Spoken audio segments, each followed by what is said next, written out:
Thank you, Boulder. God. Nirvana, enlightenment, it doesn't matter what we call it, but pursuit of that divine force has inspired some of the world's greatest civilizations, its most enduring architecture and foundational philosophies. It has also brought forth the wars that have time and again threatened to tear all of that down. But what can any of us mere mortals truly understand about the clockwork of the universe? If we are to assume that it exists at all, then the actual state of transcendence poses a pernicious problem. What is someone supposed to do with the rest of their time on earth once they have attained the ultimate knowledge? Revered gurus who teach that power and status are meaningless in an ultimate reality nonetheless have to muck about in the mundane world. They build institutions, they gather followers, and they preach their knowledge from lofty thrones. Is it hypocrisy when enlightenment simply reproduces familiar hierarchies? Or, to put it another way, how does the Buddha be in the world but not of it? If you'll allow me, I would like to tell you the story of a woman I once knew who thought that she had grasped those mysteries. And now, 10 years later, I'm still grappling with the lessons that she taught me about what it means to have a body, a mind, and a spirit. In 2006, just as I was beginning my career as a journalist, I took a job as the leader of an abroad program for American college students in India. The plan was to tour holy sites across the Ganga River. We started at a mosque in Delhi.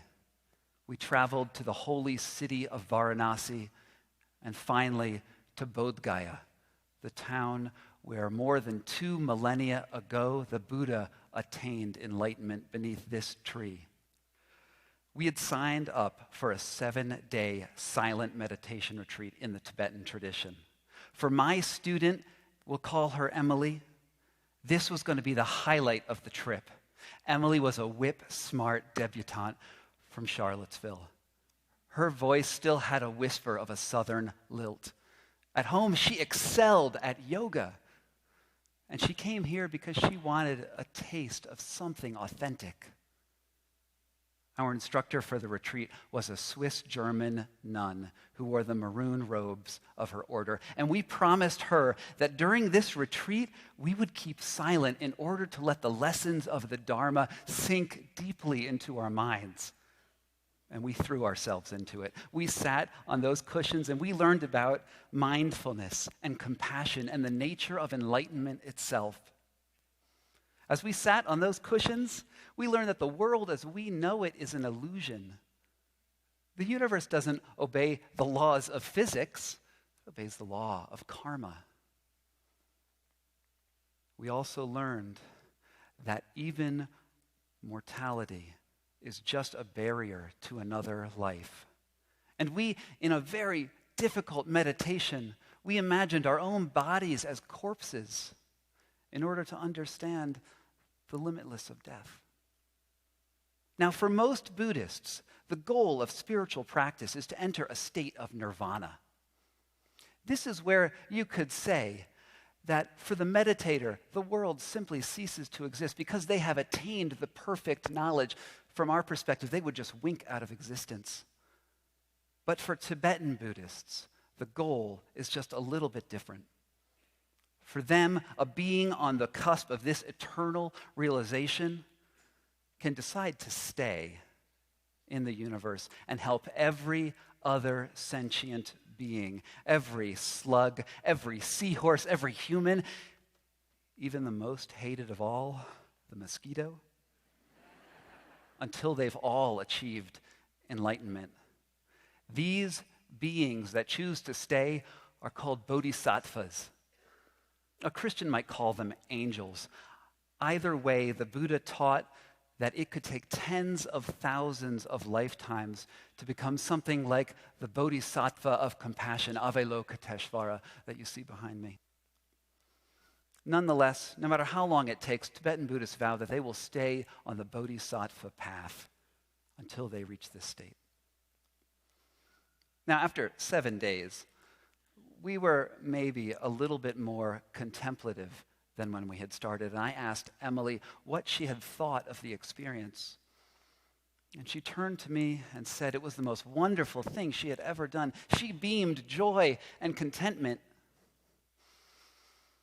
It was the last night in Bodh Gaya, and the students just wanted to stay up late like it was their last day at summer camp. They chatted in the temple, and Emily sat nearby, writing in her journal.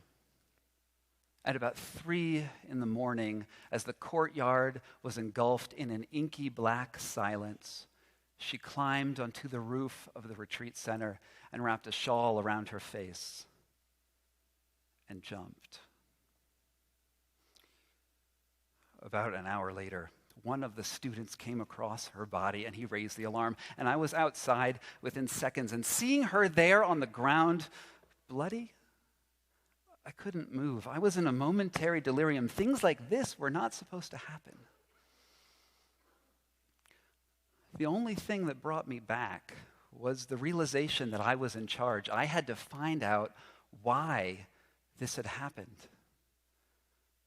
And in the course of the investigation, I read her journal, and I discovered a peek into her mind while she was on retreat. In it, she had written that her meditations had given her a profound understanding of the universe. She could see how her countless previous lives had made her a perfect vessel for enlightenment. The only thing preventing her from a transformation into something greater than herself was her body. She was a bodhisattva, and all she had to do was take the next step. To me, these words read like madness.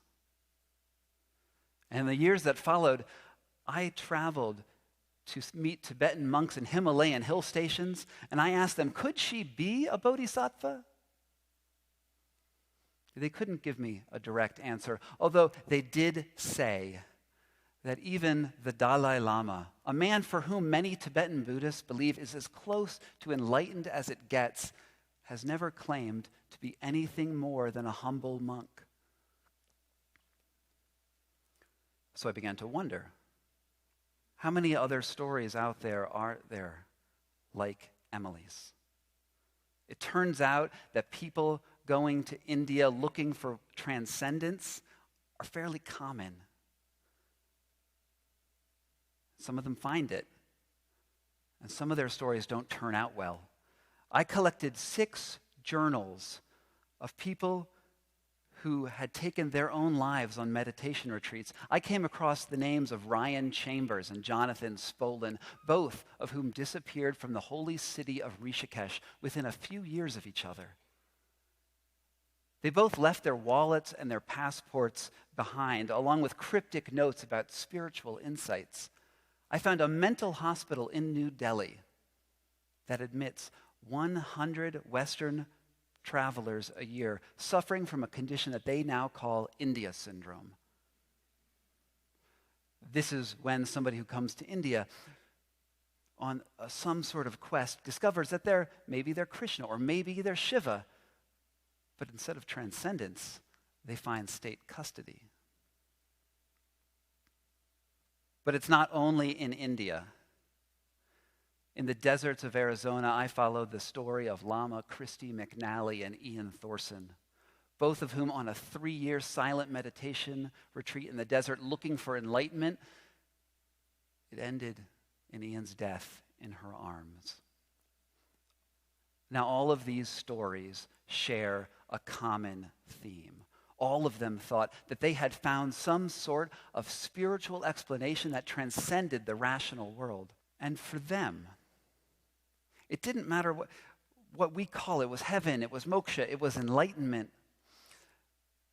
The grasping of that knowledge was more important than anything they did in life. It's the same logic that has allowed a group like ISIS to wreak a murderous spree across Syria and Iraq. They believe that they have the knowledge of God.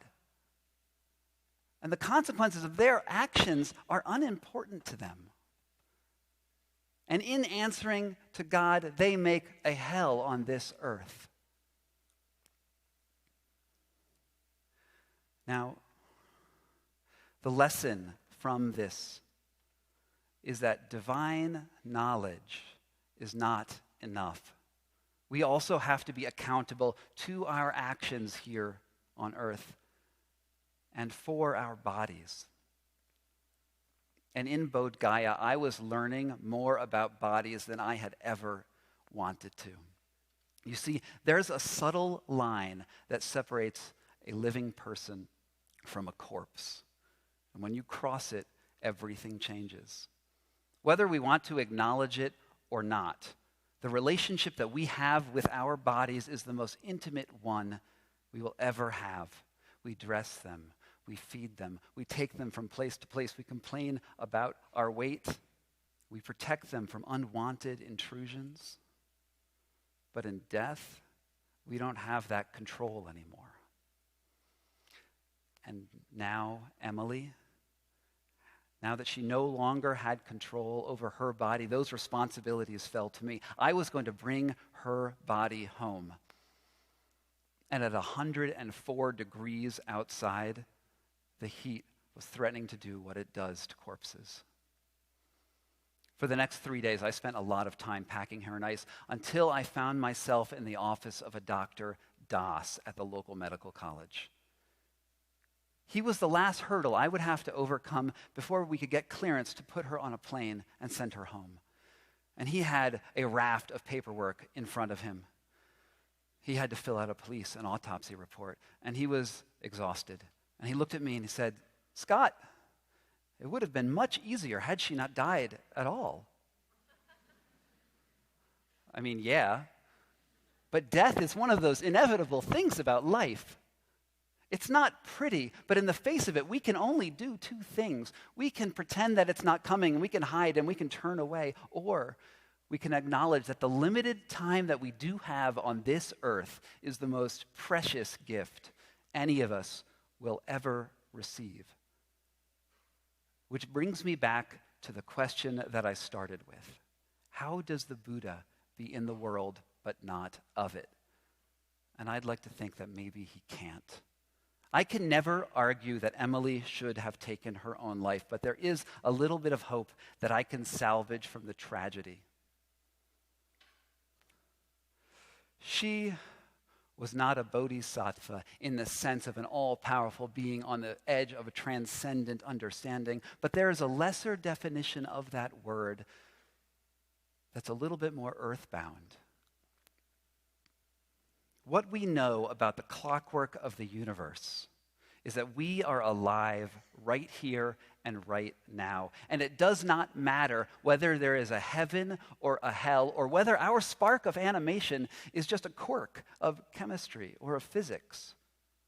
Whatever lies for us on the other end of death's threshold, we have a duty to live the lives that we have right now to their fullest. We need to be accountable for our actions, and we need to take every moment as a lesson, every tragedy and every triumph, to understand what it means to be a little more human, to be a body, a mind, and a spirit together. And in that sense, maybe we can all be bodhisattvas. Thank you.